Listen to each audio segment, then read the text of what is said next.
नमस्कार, मनी गुरु की इस खास पेशकश में आप सभी का स्वागत है। मैं हूं स्वाति रायना।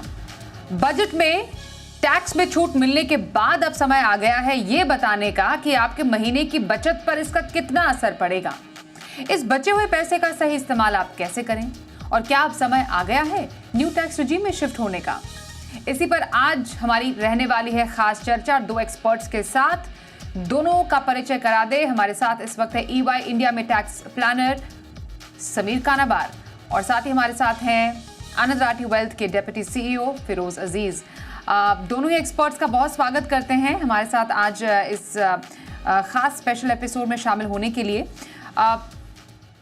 समीर सर, सबसे पहले क्योंकि बात यहाँ पर चल रही थी कि इस बार टैक्स में क्या आएगा, क्या टैक्स स्लैब्स में कुछ चेंजेस होंगे या छूट बढ़ेगी, लेकिन छूट मिली भी और काफ़ी अच्छी और बड़ी छूट भी मिली। तो बहुत ही पॉइंटेडली मैंने दोनों एक्सपर्ट से जानना चाहूंगी। मैं शुरुआत आपसे करूंगी। अगर हम समझें बजट के बाद न्यू टैक्स रिजीम में सर क्या बदला?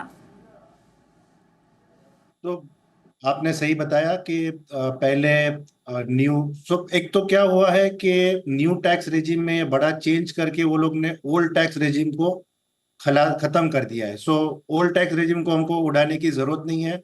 बाय डिफॉल्ट वो ओल्ड टैक्स रिजीम में जाएगा नहीं। अभी न्यू टैक्स रिजीम में क्या ऐसा कर दिया है, उन्होंने पहले 7 लाख था हमारा एग्जेम्पशन लिमिट, उसको 12 लाख कर दिया है। जिससे क्या हो रहा है कि सपोज आप कोई सीनियर सिटीजन है और उनकी हर महीने 1 लाख अगर इंटरेस्ट इनकम आती है, तो 12 लाख हर महीने जो 1-1 लाख कमाएंगे उसको 0 टैक्स पे करना है और उसको वो इनकम 100% टैक्स फ्री मिलेगी। इससे बड़ी राहत मिल गई है ज्यादा करके लोगों को। और इस वजह से हमें ऐसा लग रहा है कि करीब करीब 1 करोड़ लोग नील टैक्स रेट में आ जाएंगे, जाकि वो रिटर्न फाइल करेंगे बट 0 टैक्स पे। ओके, तो लगभग 1 करोड़ लोग आप कह रहे हैं जो कि न्यू टैक्स रिजीम में हैं, जो टैक्स पेयर्स हैं, उनको इसका फायदा होगा और उनको कोई टैक्स भरना नहीं पड़ेगा। फिरोज, मैं थोड़ा सा इसके अगर कैलकुलेशन पर आऊं, अब लोग ये जानना चाह रहे हैं कि जो न्यू टैक्स स्लैब है उसमें 4 लाख तक की आय तो एग्जेम्प्टेड है फ्रॉम टैक्स, फिर ये 12 लाख तक की आय टैक्स फ्री कैसे हुई? हमारे पास जो बहुत सारे सवाल आए हैं वो चाहते हैं थोड़ा सा क्लैरिटी इस पर कि कैसे वो 12 लाख तक की आय पर टैक्स फ्री छूट एंजॉय कर सकते हैं। देखिए, जो ये स्लैब रेट्स हैं 4, 8, 12, 16, 20, 24, ये स्लैब रेट्स हैं और टैक्स रेट्स हैं 5, 10, 15, 20, 25 एंड 30। तो दोनों 4 के मल्टीपल और 5 के मल्टीपल में हो चुके हैं, तो आसान हो गया आप सबको याद रखना।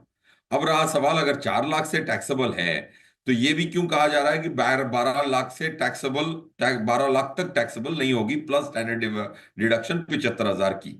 तो ये क्या है कि आपकी जो स्लैब रेट्स हैं वो स्लैब रेट्स तो एप्लीकेबल हैं, बट अगर आपकी सैलरी 12 लाख से नीचे है तो 12 लाख, एग्जैक्टली 12 लाख हो तो आपको 80,000 का टैक्स भरने को आता है स्लैब रेट के हिसाब से, क्योंकि आपको 4 लाख तक तो फ्री है।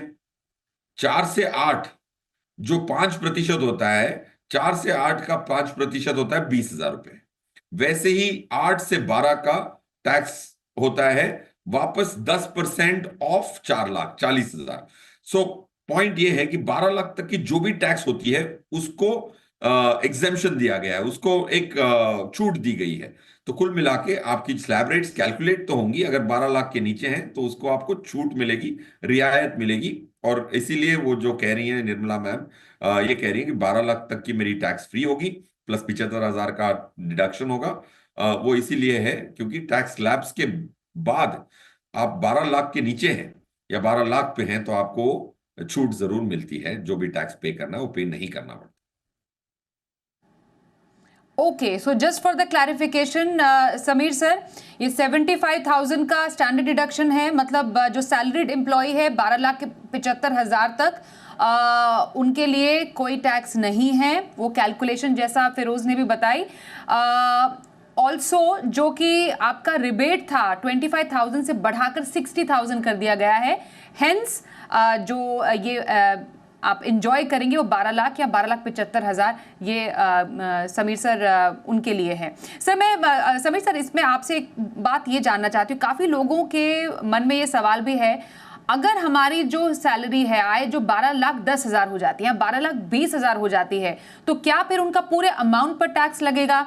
यहां पर कैसी कैलकुलेशन है? बहुत आसान है। अगर आप सैलरीड एम्प्लॉयड हो तो आपको 12,75,000 तक कोई टेंशन नहीं है, क्योंकि आपको पूरा एग्जेम्पशन है, तो जीरो टैक्स। बट अगर आप सैलरीड एम्प्लॉय नहीं हो तो आपको ये 75,000 की रिलीफ नहीं मिलती है।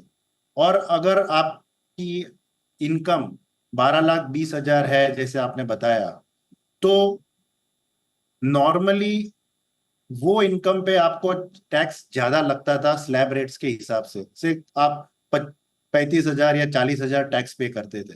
बट आपकी आमदनी खाली 20,000 ज्यादा रुपया, 20,000 ज्यादा है 12 लाख से, राइट? तो मार्जिनल रिलीफ दी गई है इनकम टैक्स एक्ट में। वो मार्जिनल रिलीफ के हिसाब से आपको 20,000 ज्यादा कमाने के लिए 35,000 या 40,000 टैक्स पे नहीं करना है। आपने जो 20,000 ज्यादा कमाया उतना ही टैक्स पे करना है। तो अगर आपकी इनकम 12,20,000 है तो आपको 20,000 टैक्स पे करना है, उससे ऊपर कोई टैक्स पे नहीं करना है। बट वो कब है? जब आपकी इनकम सैलरी से नहीं है तो। बट अगर सैलरी से इनकम है तो आपको जीरो टैक्स। ओके, तो ये क्लैरिटी हमारे सामने आ गई उन लोगों के सवाल के जवाब में जो ये पूछना चाह रहे थे कि 12 लाख से अगर 10,000 रुपए या 1 रुपए भी ऊपर हुई तो क्या उनके लिए प्रोविजन है। वो ये है मार्जिनल रिलीफ का प्रोविजन, जैसा समीर सर ने भी बताया। अब 12 लाख से 10,000 रुपए ज्यादा हुई या 20,000 रुपए ज्यादा हुई, बस उतना ही जो पैसा है सरकार कह रही वो हमें दे दो, वो आपकी टैक्स कटौती होगी, वो उतना आपका टैक्स बनता है, ना कि पूरे अमाउंट पर। लेकिन ये कितने, राइट सर, आप कुछ कहना चाह रहे हैं सर? Yes sir. और वो आपको 12,70,000 तक ये रिलीफ मिलेगी, क्योंकि आपका जो टैक्स बन रहा है वो 12,70,000 तक आपको उतना ही पे करना है, उससे ज्यादा पे नहीं करना है। और 12,70,000 के ऊपर फिर आपकी टैक्स लायबिलिटी 70,000 से ऊपर चली जाती है, तो आप नॉर्मल टैक्स पे करो। ओके, तो ये रहा क्लैरिटी इस पर कि 12 लाख से ऊपर या 12,75,000 तक अगर आपकी सैलरी बनती है तो मार्जिनल रिलीफ का आपको मिलेगा फायदा। अब एक बहुत इंपॉर्टेंट बात फिरोज ने बताई, फिरोज जो वित्त मंत्री ने अपने बजट स्पीच में बताई कि ये जो रिबेट का फायदा है ये सैलरीड लोगों के लिए है। अब जिनकी कैपिटल गेन से आए हैं वो ये समझना चाहते हैं कि उनको कब और कितना फायदा होगा। अगर वो 12 लाख से ऊपर उनकी आय होती है, 12 लाख तक होती है, तो उनको क्या इसका छूट नहीं मिलेगी? देखिए, इसमें थोड़ा सा ब्रेक डाउन करना चाहूंगा स्वाति जी। प्रश्न बहुत इंपॉर्टेंट है और बहुत क्लैरिटी की जरूरत है, क्योंकि दो चार केसेस लेने पड़ेंगे तब जाके कुछ समझ में आएगा। तो मैं एक दो उदाहरण से समझाना चाहूंगा, क्योंकि ऐसा भी नहीं होता कि इंसान के पास सिर्फ सैलरी होती है या सिर्फ कैपिटल गेन होता है। दोनों भी होती है, क्योंकि सैलरी वाले ने कुछ तो म्यूचुअल फंड में एसआईपी की होगी, कुछ बदलाव किए होंगे, कुछ रिडीम किए होंगे, तो उसमें कैपिटल गेन भी आ गई और सैलरी भी आ गई। तो ये दोनों म्यूचुअली एक्सक्लूसिव नहीं है, सैलरी एंड कैपिटल गेन। तो एक एग्जांपल लेते हैं जहां पे टोटल इनकम 12 लाख से कम हो, अब कैपिटल गेन और सैलरी दोनों को मिला के एक एग्जांपल है। जैसे सैलरी अगर आपकी 8.75 लाख की है और आपको कैपिटल गेन आई है 2.3 लाख की फॉर एग्जांपल, और टोटल आपकी इनकम हो गई salary plus capital gain 11.05 lakh की आपकी टोटल इनकम है। स्टैंडर्ड डिडक्शन है 75,000 का, क्योंकि ये इंसान सैलरीड क्लास की बात हो रही है, तो 75,000 का स्टैंडर्ड डिडक्शन भी जैसे समीर साहब ने कहा वो लागू होगा। तो आपके अब 11,05,000 में से 75,000 सब्ट्रैक्ट किए जाएं तो आपके पास आता है 10,30,000। 10,30,000 इज लेस देन 12 लाख। सो इसमें रिबेट की गुंजाइश है। तो सैलरी की जो टैक्स है 8 लाख माइनस 75,000 स्टैंडर्ड डिडक्शन, जो बचता है सिर्फ 8 लाख। तो 4 से लेके 8 लाख तक की स्लैब में जो 5% की टैक्स की जुर्माना आपको भरना पड़ेगा वो होता है 20,000 रुपए। तो 20,000 रुपए की टैक्स बनने को आती, बट रिबेट है क्योंकि 12 लाख से कम है टोटल इनकम, तो रिबेट 20,000 जो टैक्स भरनी आती उतने की उतनी रिबेट मिल जाएगी, 20,000 कैंसिल हो जाएगा और आपके बच गए capital gain of 2.3 lakh. 2.3 lakh अगर ये long term capital gain equity का होगा तो 12.5% की टैक्स लगेगी, प्लस सेस लगेगा, तो 28,750 की टैक्स लगेगी। टोटल 11,05,000 की इनकम पे, including salary plus capital gain of 2.3 lakh. ये हो गया एक पहला केस। स्वाति जी, अगर आपको लगता है तो मैं दूसरा केस भी सुना सकता हूं। ओके, तो ये आपने काफी आपने ये 8,75,000 की सैलरी पे बताया। Of course you can continue, क्योंकि कंटिन्यूएशन में है तो दर्शकों को ज्यादा बेहतर ढंग से समझ में आएगा। सिनेरियो बी क्या रहेगा? अब सिनारियो बी में ऐसा लिखते हैं कि कुल मिला के कैपिटल गेन और सैलरी कुल मिला के 12 लाख पार कर जाए, ऐसी कोई एग्जांपल लेते हैं। ठीक है, तो 12 लाख भी स्टैंडर्ड डिडक्शन को भी पार करके 12,75,000 को पार कर जाए, ऐसा एक उदाहरण लेके उसकी टैक्स कंप्यूट करते हैं। सैलरी है 10.75 lakh in the second example, और कैपिटल गेन को उतने का उतना रखते हैं 2,30,000। अब दोनों को अगर जोड़ दिया जाए तो इंसान की उस साल की कमाई हो गई 3,05,000। 75,000 की टैक्स स्टैंडर्ड डिडक्शन लागू हो सकती है क्योंकि ये सैलरीड है। तो अब 75,000 सब्ट्रैक्ट कर दूं 13,05,000 से, तो बच गए 12,30,000। अब 12,30,000 नेक्स्ट 12 लाख से ज्यादा है, तो इसमें रिबेट की गुंजाइश नहीं। तो सैलरी आफ्टर स्टैंडर्ड डिडक्शन उनकी कितनी होती है? 10 लाख की होती है। तो दो स्लैब वो पार कर चुके हैं। 4 से 8 लाख के स्लैब में 5% 20,000 रुपए होता है, और 8 से 10 लाख की जो अलग स्लैब है उसमें वापस 10% की टैक्स लगती है 2 लाख पे, तो उधर से 20,000। तो 40,000 रुपए की सैलरी पे टैक्स हो गई, और रहा कैपिटल गेन की टैक्स सेम है 28,750। So the summation of these two with 68,750 rupees, ये टैक्स बनेगी इस combination of salary plus capital gain which was summing up to 13,05,000। Swati ji, okay, तो इसको अगर हम थोड़ा सा कंपेयर करके अब देखें, just in continuation to what you just said, हमने एक इंडिविजुअल लिया विद सैलरी ए, हम क्योंकि जो हम दर्शकों को टेबल भी दिखा रहे हैं वो ए और बी साथ साथ दिखा रहे हैं फॉर देयर बेटर अंडरस्टैंडिंग। जो जिनकी जो सैलरी थी 12 लाख से कम थी, उनकी टैक्स देनदारी in terms of capital gains लगभग 28,000 रुपए बनती है, और जिनकी 12 लाख से ज्यादा बनी 13 लाख, उनकी इससे काफी ज्यादा हो जाती है फिरोज, अराउंड 68,000 प्लस हो जाती है। तो इससे हम क्या समझें? इसमें ये समझें कि आपकी जो 12 लाख तक की रियायत थी, उसको पार करने के बाद एक पड़ाव ऐसा आएगा जहां आपको अफसोस होगा कि यार 12,50,000 रुपए पहुंच के आपको जो 50,000 रुपए थे वो मार्जिनल रिलीफ जैसे कहा गया था, उसके हिसाब से आपकी जो नेक्स्ट 50,000, 60,000, 70,000 जो कमा रहे हैं वो पूरे जा रहे हैं आपके टैक्स भरने में। बट कोई बात नहीं, एक ही बार ऐसा होता है। So you are absolutely right in understanding that 12 lakh पार करने के बाद थोड़ा जो आप कमाएंगे, ज्यादातर हिस्सा जो एक्स्ट्रा कमाएंगे वो गवर्नमेंट ले जाएगी, but that's the fact. Okay, but ये जो सिनारियो है Firoz, it stands right and true for capital gain वाले सिनारियो में ही, या फिर सैलरीड एम्प्लॉय के केस में भी कुछ ऐसा ही जो केस है वो हम देख पाएंगे? देखिए Swati ji, actually salary class में ज्यादा देख पाएंगे। देखिए अब दोनों उदाहरण में हमने कैपिटल गेन को आइडेंटिकल रखा, 2.3 लाख लिया पहले वाले में भी, और दूसरे वाले में भी 2.3 लाख लिया। पहले वाले में सैलरीड की टैक्स 0 थी, बट जो 28,750 था पूरा जो टैक्स लायबिलिटी आ रहा था वो कैपिटल गेन के लिए ही आ रहा था। और सेकेंड वाले एग्जाम्पल में कैपिटल गेन जो 2,30,000 की कैपिटल गेन थी उस पर टैक्स 28,750 रही है, बट जो सैलरी की जो टैक्स थी 0 से सडनली जंप करके 40,000 हो गई। एब्सोल्युटली, बिल्कुल बिल्कुल, ये थोड़ा क्लैरिटी होना बेहद ज़्यादा ज़रूरी था। मैं अब समीर सर इसी से अब आपसे जानना चाहती हूँ, क्योंकि एक थोड़ा सा गणित समझना बेहद ज़रूरी था कि जैसे ही कैपिटल गेन से आय आ जाती है ऐसा, क्योंकि काफ़ी दर्शकों ने हमसे सवाल पूछे थे, तब उनको कितना और कहाँ फ़ायदा हो रहा है। सर अब ये बताइए सर, अब जितनी भी स्लैब्स हमारे सामने हैं, सबसे ज़्यादा फ़ायदा सर किन टैक्स स्लैब में जो लोग हैं उनको ज़्यादा आप समझ रहे हैं कि जिनको बेनिफिट होगा आफ्टर दीज चेंजेस? तो अगर आपकी सैलरी जो है वो 12,75 के अंदर है तो क्लियरली आपको 0 टैक्स है। सीनियर सिटीजन हो जहाँ पे ऑफकोर्स आपकी सैलरी इनकम नहीं है, तो 12 लाख तक इंटरेस्ट इनकम कमा रहे हो तो वो भी आपको फायदेमंद है। अभी हमने देखा है कि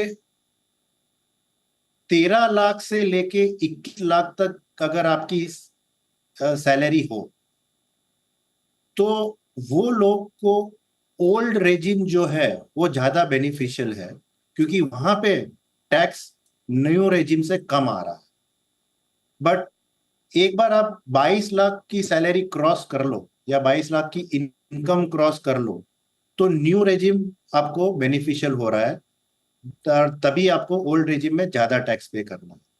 तो अगर मेरे को आपके सवाल का जवाब देना है, तो 12 लाख तक न्यू रेजिम में रही है, और या 12,75,000 तक न्यू रेजिम में रही है। 13 से 21 या 21.5 लाख तक आप ओल्ड रेजिम देख सकते हो, क्योंकि वहां पे आपका टैक्स कम आ रहा है, तो आप न्यू रेजिम मत लो।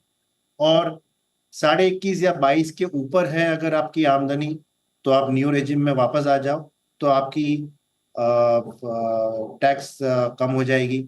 सो इस हिसाब से गवर्नमेंट ने कहा है कि गवर्नमेंट करीब करीब 1 लाख करोड़ रुपए की अ, कम इनकम कमाएगी, या आयकर उसका उतना कम होएगा, ये रिलीफ देने के वजह से। Okay, so very interesting point आपने बताया कि किन के लिए कौन सा टैक्स स्लैब में रहना अभी होगा फायदेमंद।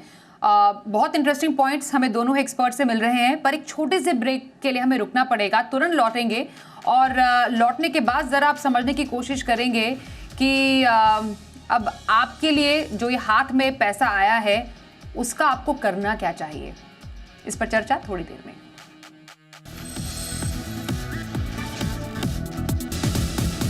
तो टैक्स में कितनी बचत आपकी हुई बजट के बाद, इस पर बात करें। ईवाई इंडिया में टैक्स पार्टनर समीर कानाबार हमारे साथ हैं, फिरोज अजीज हमारे साथ हैं आनंद राठी वेल्थ से। फिरोज, यूलिप को लेकर मैं आपसे जानना चाहती हूँ। एक कंफ्यूजन था शायद कि हाई प्रीमियम जो यूलिप्स हैं उसकी टैक्स ट्रीटमेंट कैसी हो। इस बजट में टोटली क्लियर हो गया है, और अब finally ULIP, high premium ULIPs पर टैक्सेशन किस हिसाब से रहेगा, and are they more attractive now, या इम्पैक्ट क्या है उसका? स्वाति जी, ये जो टैक्स की जो चेंज है, that's largely for policies bought in the past. देखिए, सेक्शन 1010D जो था वो दो कारणों से यूलिप पे लागू नहीं होता था, थोड़ी यूलिप पॉलिसीज पे। दो कारण क्या थे कि जो 1010D की जो सेक्शन है, वो अगर इंश्योरेंस पॉलिसी में अगर 10 टाइम्स की कवर ना हो, प्रीमियम अगर समझो 100 रुपए का हो, तो इंश्योरेंस कवर 1000 की होनी चाहिए, तभी 1010D लागू होगा। ये फरवरी 2021 के पहले की पॉलिसीज जहां पे कवर एडिक्वेट नहीं होता था, उनको इंश्योरेंस नहीं करार देते थे। So that's one. दूसरा, जब 2021 का जो बजट आया उसके बाद 2.5 लाख के ऊपर, जैसे आपने कहा, बड़ी पॉलिसियों पे जहां पे प्रीमियम की मात्रा ज्यादा हो, 2.5 लाख की लिमिट लगा दी गई, उसको भी 1010D से निकाल दिया गया। तो ये दो कारण है कि एक यूलिप पॉलिसी 1010D के बाहर थी। अब जब ये थी बाहर, तो लोगों का ये प्रश्न उठता था कि इस जो 1010D में नहीं है, तो इसकी जो गेन्स आएंगी तो उसको क्या कहा जाएगा, रेगुलर इनकम कहा जाएगा या कैपिटल गेन कहा जाएगा। उस पे एक टिप्पणी देके क्लैरिटी लाई गई है कि इसको कैपिटल गेन माना जाएगा। अगर कैपिटल गेन और इक्विटी का माना जाएगा तो 12.5% की टैक्स लगेगी। तो ये जो है, ये जो एम्बिग्विटी है वो खत्म हो गई।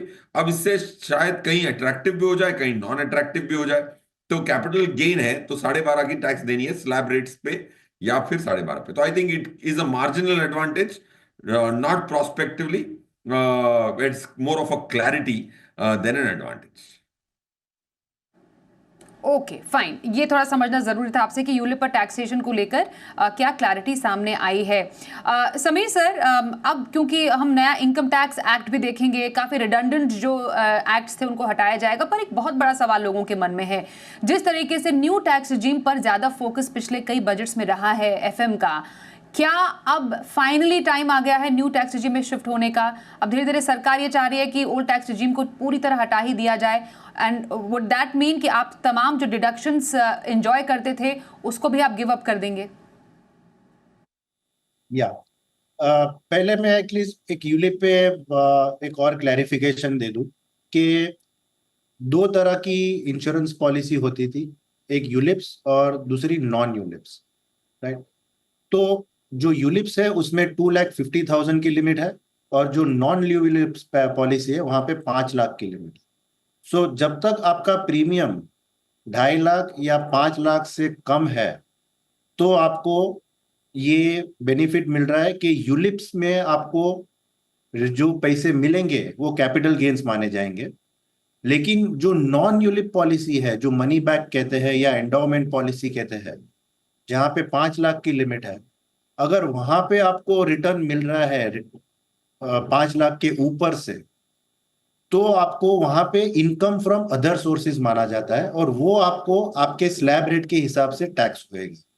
सो वहां पे आपको ये कैपिटल गेन्स टैक्स का फायदा नहीं हो रहा। सो ये समझना बहुत जरूरी है कि आप यूलिप में पैसे लगा रहे हो या मनी बैक या एंडोमेंट पॉलिसी में पैसे लगा रहे हो, दोनों के अमाउंट्स अलग है, 2.5 लाख और 5 लाख। और अगर आप उससे ज्यादा प्रीमियम कंट्रीब्यूट कर रहे हो तो वो एक्स्ट्रा प्रीमियम जो कंट्रीब्यूट किया है वो यूलिप में कैपिटल गेन्स की तरह से 12.5, लॉन्ग टर्म कैपिटल गेन्स का रेट 12.5% के हिसाब से लगेगा। बट अगर नॉन यूलिप पॉलिसी है और 5 लाख के ऊपर कंट्रीब्यूट किया है तो आपको जो वापस मिल रहा है वो आपको स्लैब रेट के हिसाब से। तो ये समझना बहुत जरूरी है। I just thought I will clarify and now I come to your question. Okay, कि old regime versus new regime. Now जैसे कि मैंने पहले बताया कि ये न्यू रेजिम में इतनी भारी कटौती करके या स्लैब रेट्स बढ़ा के ये लोग ने ज्यादा करके ओल्ड रेजिम को रिडंडेंट कर दिया है, ताकि बहुत कम से कम लोग यूज करें। जो हमको स्टैटिस्टिकल डेटा मिला है सीबीडीटी से, वो बता रहा है कि 75%, 75% लोग न्यू रेजिम में रिटर्न फाइल कर रहे हैं और 25% लोग ओल्ड रेजिम में रिटर्न फाइल कर रहे हैं। ये था मार्च 24 के जो रिटर्न्स फाइल हुए उसका स्टैटिस्टिकल डेटा। तो अब ये एक्स्ट्रा रिलीफ आ गई है, तो अब ऐसा लग रहा है कि लोग न्यू रेजिम में शिफ्ट हो जाएंगे ज्यादा करके लोग, और कम रेजिम में बहुत कम लोग रह जाएंगे। एंड उस हिसाब से जब लोग कम हो जाएंगे ओल्ड रेजिम में, तो ऑटोमेटिकली गवर्नमेंट वो रेजिम को निकाल देगी। एंड हमको ये भी बताया गया है कि नेक्स्ट वीक एक नया इनकम टैक्स बिल आने वाला है। ऑफ कोर्स उसमें क्या आएगा वो अभी तक हमें बताया नहीं गया है, बट हमें ऐसे सूत्रों से पता चल रहा है कि कुछ ड्रास्टिक चेंज या कोई बड़ा बदलाव नहीं आने वाला है। जो अभी एक्ट है वही कंटिन्यू रहेगा। तो हमें सर, जैसा आपने बताया भी और जैसा एफएम ने भी कहा था कि it's going to be more simpler and transparent act जिसको लाया जाएगा फॉर बेटर अंडरस्टैंडिंग। मुझे माफ़ कीजिएगा, समय की थोड़ी कमी है, पर हाँ, ऑल इन ऑल मैं अगर इसको नटशल में बोलूँ और जो मुझे फिरोज़ और सबीर सर की बात से समझ में आया, जो 1 लाख करोड़ रुपए जिसको ज़्यादा लोगों के हाथ में दिया गया है, कंजम्पशन में काम आएगा। हाथ में ज़्यादा पैसा आएगा तो लोग खर्च भी करना चाहेंगे, लेकिन हाँ, जो लोग ज़्यादा खर्च करें वो ध्यान रखें कि एक बैलेंस बनाने की ज़रूर कोशिश करें। लगभग अपनी आय का 20% से ज़्यादा बिल्कुल भी आप खर्च ना करें, बचाएं ज़रूर। EMI मंथली जो आप रखें 40% से ज़्यादा ना रखें, और हाँ, एक इमरजेंसी फंड ज़रूर बनाएं। तो ये हमने एक नटशेल में बताया, एक टिप्स जाने से पहले। Thank you so much Firoz, and thank you so much Sameer sir हमारे साथ आज इस स्पेशल शो में शामिल होने के लिए। रुकते हैं एक ब्रेक के लिए, देखते रहिए जी बिजनेस।